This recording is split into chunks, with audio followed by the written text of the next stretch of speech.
দীর্ঘ 23 তারিখ থেকে 30 তারিখ পর্যন্ত সরকারি ছুটির পর আবার নতুন করে অনলাইন ক্লাসে হাজির হলাম। আজ হাজির হলাম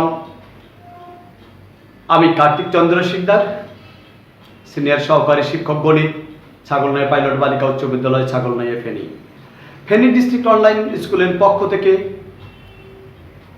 সুপ্রিয় শিক্ষার্থী, শ্রদ্ধেয় অভিভাবক মণ্ডলী, আর এই মুহূর্তে যারা সেটের সামনে আছেন সকলকে স্বাগত জানাচ্ছি। আর স্বাগত জানাচ্ছি আমার নবম ও দশম শ্রেণীর উচ্চতর গণিতের শিক্ষার্থীবৃন্দ। তোমাদের একাদশ অধ্যায়ের স্থানাঙ্ক জ্যামিতি নিয়ে আজকে তৃতীয় ক্লাস। তোমরা উচ্চতর গণিত বই, খাতা, কলম নিয়ে বসে পড়ো। আমরা এর আগের যে দুটো ক্লাস নিয়েছি তার শেষ ক্লাসটায় দুটি বিন্দুর দূরত্ব নির্ণয় করে তার থেকে ত্রিভুজ এবং চতুর্ভুজ সম্বন্ধে সম্যক ধারণা লাভ করেছিলাম। আজ আমরা যাব, এই দেখো আমি এঁকে রেখেছি, ত্রিভুজের ক্ষেত্রফল নির্ণয় করব এই বিন্দু থেকে। এই ত্রিভুজের ক্ষেত্রফল নির্ণয়ের আমরা আরো পদ্ধতি জানি।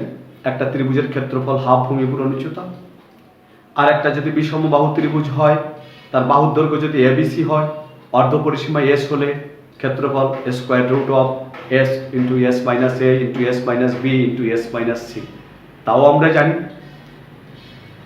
এবার আমরা সেটা থেকে চলে আসলাম স্থানাঙ্ক জ্যামিতিতে। চলো আমরা কি এঁকে রেখেছি একটু দেখি।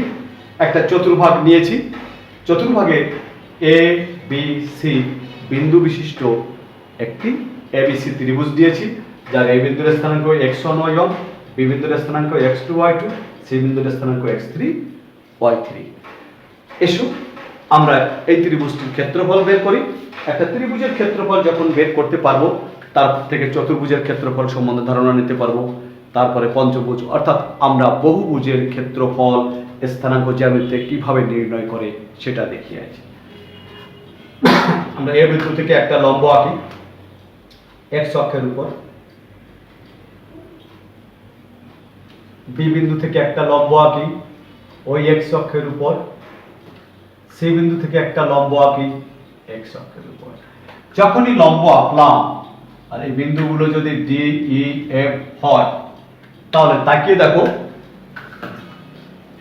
এই যে এ বি ই এফ, এটা একটা ট্রাপিজিয়াম, যার বি এবং এ এফ সমান্তরাল, A B O E F তির্যক অসমান্তরাল। তদ্রূপ বি সি ডি ই একটি ট্রাপিজিয়াম এবং এ সি ডি এফ একটি ট্রাপিজিয়াম। এখন আমরা যদি এ বি ই এফ ট্রাপিজিয়ামের ক্ষেত্রফল যোগ বি সি ডি ই ট্রাপিজিয়ামের ক্ষেত্রফল নিয়ে তার থেকে এ সি ডি এফ ট্রাপিজিয়ামের ক্ষেত্রফল বাদ দেই, তাহলে দেখো আমাদের থেকে যাবে ত্রিভুজ এ বি সি এর ক্ষেত্রফল। আমরা এই পদ্ধতি অবলম্বন করে ত্রিভুজের ক্ষেত্রফল নির্ণয় করব। তো তার আগে আমরা একটু ট্রাপিজিয়ামের ক্ষেত্রফলটা সূত্রটা লিখে আসি। তোমাদের মনে আছে অবশ্যই, তারপরও আমি তোমাদের পুনরায় জানানোর জন্য আবার লিখছি। ট্রাপিজিয়ামের ক্ষেত্রফল সমান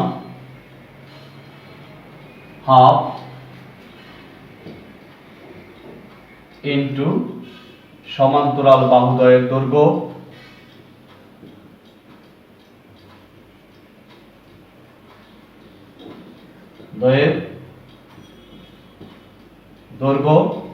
গুণ ওদের দূরত্ব, এদের লম্ব দূরত্ব। তাহলে এই সূত্রটা প্রয়োগ করে আমরা এটা করব। এখন এটা করতে গেলে আমাদের যেটা লাগবে সেটা তোমরা তাকিয়ে দেখলে বুঝবে। এ সি ডি এফ এর সমান্তরাল বাহু সিডি ও এ, আর ডিএফ হলো ওদের মধ্যকার দূরত্ব। একটু আমরা যদি বের করি এই বিন্দুর ক্ষেত্রে, এটা থেকে এটা পর্যন্ত এই যে দূরত্ব, এটা x1, আমরা মাঝে দিয়ে দিই আরো বুঝতে সুবিধা x1, আর এখান থেকে এটুকুর দূরত্ব হলো y1। আমরা যদি এটা নেই, এটাকে একটু এক পাশে দিয়ে দেই, এটা থেকে এটার দূরত্ব, এটা x2, আর এটা থেকে এটার দূরত্ব y2। একটু তাকিয়ে দেখো, যদি আমরা এখানে দূরত্ব নেই, এটা হবে x3 আর এই উপরেরটা y3। তাহলে df সমান আমরা কি লিখতে পারি, x1 x3। d সমান কি লিখতে পারি, x2 x3। আমরা এই জিনিসটা দেখে রাখলাম, পরবর্তীতে আমরা কাজে লাগাবো। এটার ক্ষেত্রে এটা ef সমান x1 x2। তাহলে আমাদের ef লাগবে, d লাগবে আর df লাগবে। আমরা তিনটা পেয়ে গেলাম। এবার আমরা বের করতে পারবো। চলো প্রিয় শিক্ষার্থীবৃন্দ, আমরা সহজেই লিখতে পারি। তাহলে আমরা একটু উপর আইডেন্টিফাই করে আসি। ট্রাপিজিয়াম ক্ষেত্র,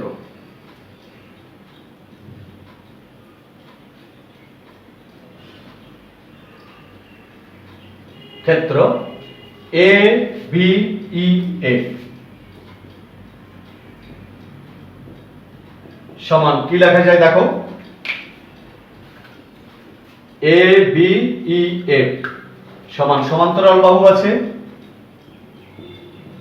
এ এ যোগ বি গুণ এদের মধ্যকার দূরত্ব ই এ সমান লিখতে পারি হাফ এ এফ সমান হলো y1, বিই সমান y2, আর ইএফ সমান হলো x1 x2,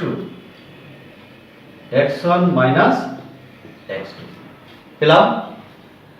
এবার অনুরূপে ট্রাপিজিয়াম ক্ষেত্র বিসিডি, আমরা এটাকে এক চোটে লিখে দিই, y2 plus y3 into x2 minus x3।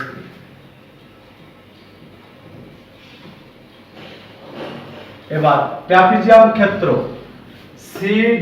ACDF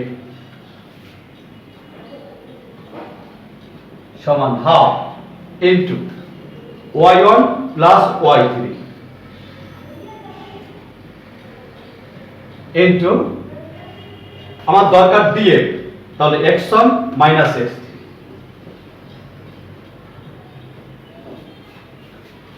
আমরা ট্রাপিজিয়ামের ক্ষেত্রফলগুলো লিখেছি।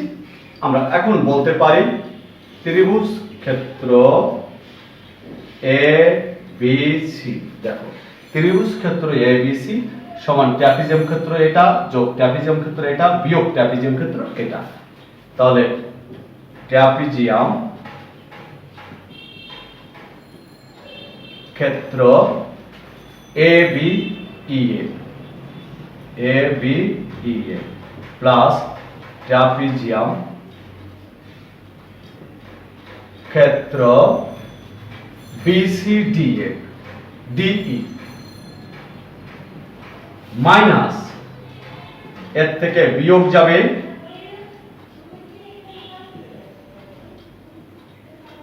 ট্রাপিজিয়াম ক্ষেত্র ACDF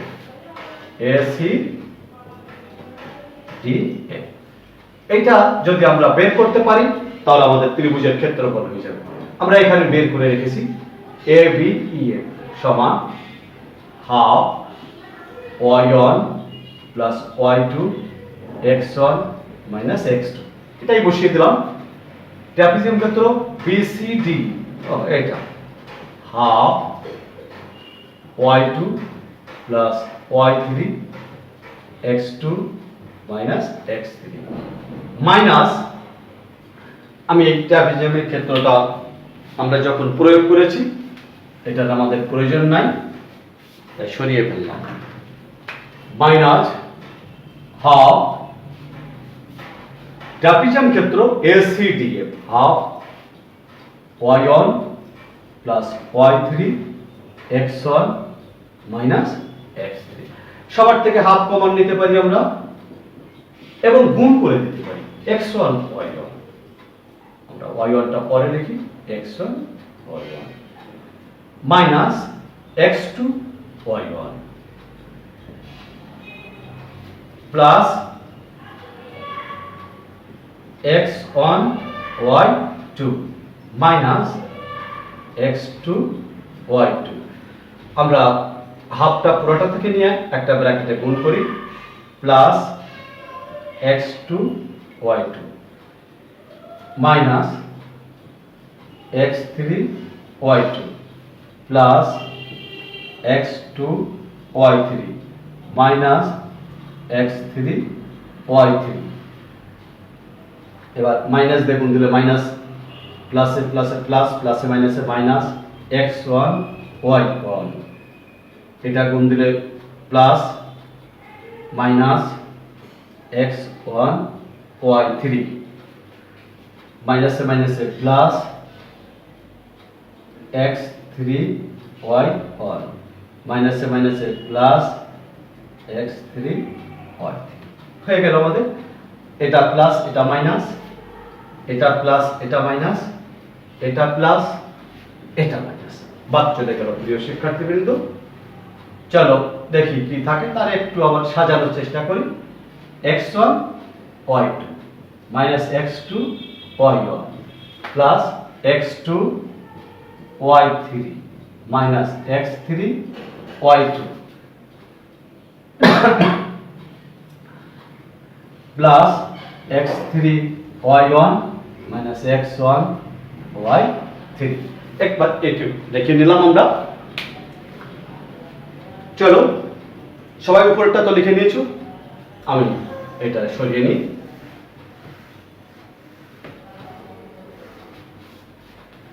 তোমাদের নির্ণায়ক সম্বন্ধে ধারণা আছে, তারপর আমি জানার জন্য আর একটু বলে দিই। যদি এরকম নির্ণায়ক হয়, একটা নির্ণায়ক যদি এরকম হয়, এটা নির্ণায়কের চিহ্ন বলে। ওনা তোমরা তো এখনো নির্ণায়ক পাওনি, তাহলে এটা প্রথম, তাহলে ধারণাটা একটু রেখে যাই। এটা যদি একটা নির্ণায়ক হয় এ বি সি ডি, তাহলে এই এ আর ডি নির্ণায়কের মান হবে এই কোণা আগে গুণ প্লাস এডি, আর এটা পরে গুণ, এটা হবে মাইনাস বিসি। তোমরা এটা পেলে, আগে হবে এই কোণা গুণ প্লাস তারপরে হবে ওই কোণা গুণ। আমরা এই যে গুণফলটা করেছি, এটাই নির্ণায়কের আকারে লিখতে পারি। দেখো সমান, এর পরের লাইনে হাফ। নির্ণায়ক যদি লিখি, দেখো এটা থেকে নির্ণায়ক হবে কি x1 y2, তাহলে হবে x1 y2 minus x2 y1। দেখো হলো x1 y2 minus x2 y1। এবার এটা যদি যায় x2 y3 minus x3 y2, এটা যদি যায় x3 y1 minus x1 y3। দেখো কি সুন্দর ভাবে ঘুরে চলে আসলো। অর্থাৎ আমরা যদি নির্ণয় এটাকে স্থানাঙ্ক জ্যামিতি থেকে আমরা ত্রিভুজের ক্ষেত্রফল পেতে চাই, তাহলে এভাবে আসবে। এটা আসার একটা কৌশল আছে, তোমরা একটু দেখে নাও। এ বি সি, এটা আমি কিভাবে লিখেছি, ঘড়ির কাঁটার বিপরীত দিকে। তোমরা একটু খেয়াল রাখবে, সব সময় ঘড়ির কাঁটার বিপরীত দিকে বিন্দুগুলো নিয়ে ত্রিভুজ বের করবে। যদি এখানে এ, এখানে বি, এখানে সি থাকতো, তাহলে আমরা এ সি বি ত্রিভুজের ক্ষেত্রফল বের করতাম। এ বি সি ত্রিভুজের ক্ষেত্রফল নয়, কারণ তাহলে ক্ষেত্রফল ঋণাত্মক এসে যায়। সেই জন্য সবসময় ঘড়ির কাঁটার বিপরীত দিকে ঘুরবে। তাহলে এ বিন্দুর স্থানাঙ্ক কত আছে দেখো তো, x1 y1, বি বিন্দুর স্থানাঙ্ক x2 y2, সি বিন্দুর স্থানাঙ্ক x3 y3। এ বি সি এ, যখন এতে আসবো তখন আমার ত্রিভুজটি সম্পূর্ণ হবে, কারণ এ বি বি সি, তাহলে এই দুটো রেখা পাবো, বাকি রেখাটা সি এতে আবার x1 y1। অর্থাৎ এইভাবে ঘুরে আসতে হবে। এবং এইভাবে ঘুরে আসলে আমরা যেটা লিখতে পারি সেটা হলো, এদিকে এই গুণফলের জন্য এই গুণফলের জন্য প্লাস, দেখো x1 y2 x2 y3 x3 y1 গুণফলের জন্য প্লাস এদিকে, তাহলে এদিকে হবে আমাদের ধনাত্মক, আর উল্টা দিকে এই গুণের জন্য এদিকের গুণফলের জন্য হবে ঋণাত্মক। আর লেখার কৌশলটা বুঝলে, সবসময় ঘড়ির কাঁটা বিপরীত দিকে ঘুরবে, আর এ থেকে শুরু করে আবার ঘুরে এতে আসতে হবে, আর এরপরে এভাবে তোমরা বের করবে যদি বিন্দু দেওয়া থাকে। তাহলে আমাদের এই স্থানাঙ্ক জ্যামিতিতে আমরা ত্রিভুজের ক্ষেত্রফল পেয়ে গেলাম। সুপ্রিয় শিক্ষার্থীবৃন্দ, এটা ত্রিভুজ, যদি এটা চতুর্ভুজ হতো একটা ডি আর একটা বিন্দু থাকতো, তাহলে ঘড়ির কাঁটার বিপরীত দিকে ঘুরে এ বি সি ডি বের করে তাহলে ডি বিন্দুর স্থানাঙ্ক এখানে আসতো, ডি আসার পর আবার এ আসতো, অর্থাৎ ঘুরে আসতে থাকবে। পঞ্চভুজ হলেও A B C D E A, ষড়ভুজ হলে A B C D E F A, এভাবে আসবে। এবং গুণফল সব সময় এই কোণা পজিটিভ, এই কোণার গুণফল নেগেটিভ। তাহলে কি আমরা বের করতে পারবো এবার? হ্যাঁ প্রিয় শিক্ষার্থীবৃন্দ, আমরা যে সূত্রটা শিখলাম ত্রিভুজ নির্ণয়, এবার আমরা প্রায়োগিক দিকটা দেখবো। আমরা বইয়ের একটা সরাসরি করব। চলো আমরা বইটা খুলে নিই।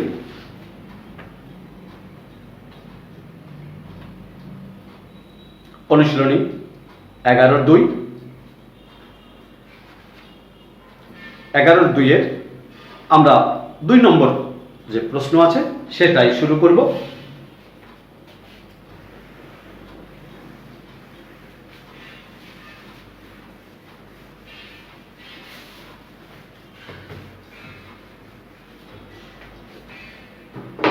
আমাদের 2 পদে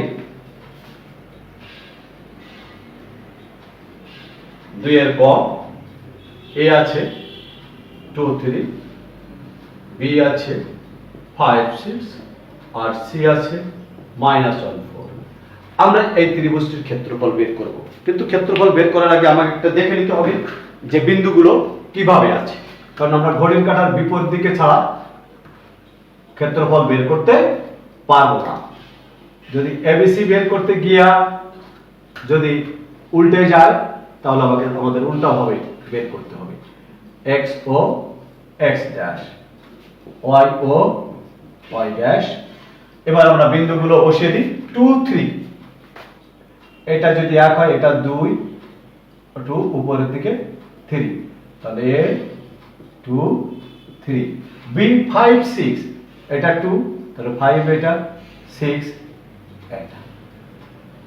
আমরা তোমরা গ্রাফ পেপারে বসিয়ে দেখবে, আমি অনুমানে বসাচ্ছি, তোমরা গ্রাফ পেপারে বসাবে। -1 4, -1 4, c -1 4, c বিন্দুটি। এবার যদি আমরা ত্রিভুজ যোগ করি, তোমরা একটু দেখো।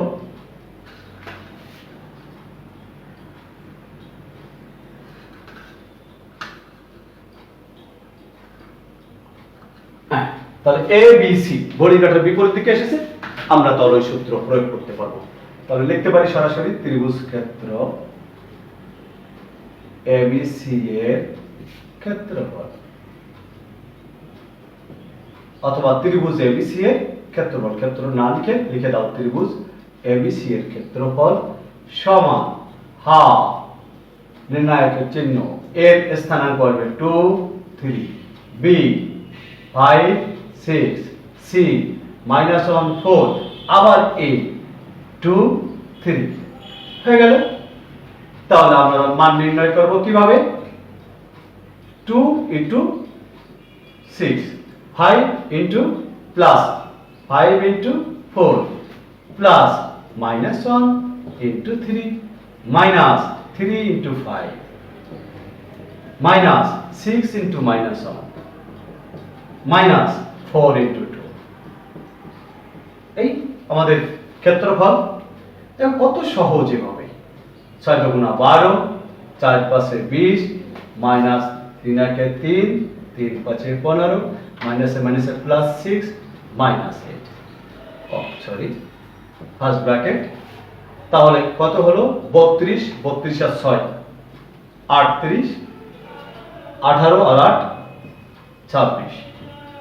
এই ক্ষেত্রফল হবে সবসময় বর্গ একক, বর্গ একক, বর্গ একক। ক্ষেত্রফল বর্গ এককে হয়ে থাকে। আমি ওখানে তোমাদের এটা বলে নাই, তোমরা একটু মনে করে লিখে নেবে, কারণ এখানে সেন্টিমিটার নাই, কিছু নাই, তাহলে বর্গ একক থাকবে। তাহলে এই সমাধান তোমরা করতে পারবে। সুপ্রিয় শিক্ষার্থীবৃন্দ, তোমরা বাড়ির কাজ করবে। বাড়ির কাজ করবে। তোমরা চতুর্ভুজের ক্ষেত্রফল বের করতে পারো। এখন চতুর্ভুজের ক্ষেত্রফল করবে 11-2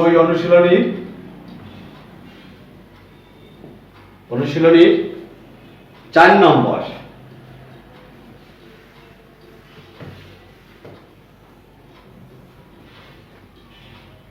অনুশীলনী 4 নং প্রশ্নের সমাধান।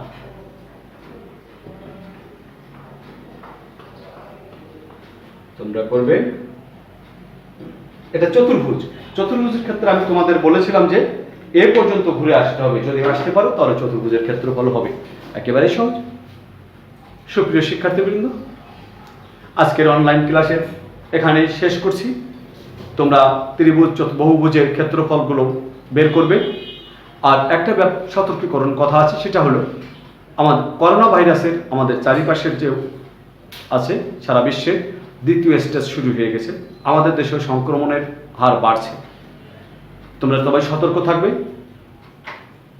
চলাফেরার সময় যতদূর সম্ভব নিরাপদ দূরত্ব বজায় রেখে চলবে। সকলে ভালো থেকো, সুন্দর থেকো। সকলে সুস্বাস্থ্য কামনা করে আজকের মতো এখানেই শেষ করলাম। ধন্যবাদ সকলকে।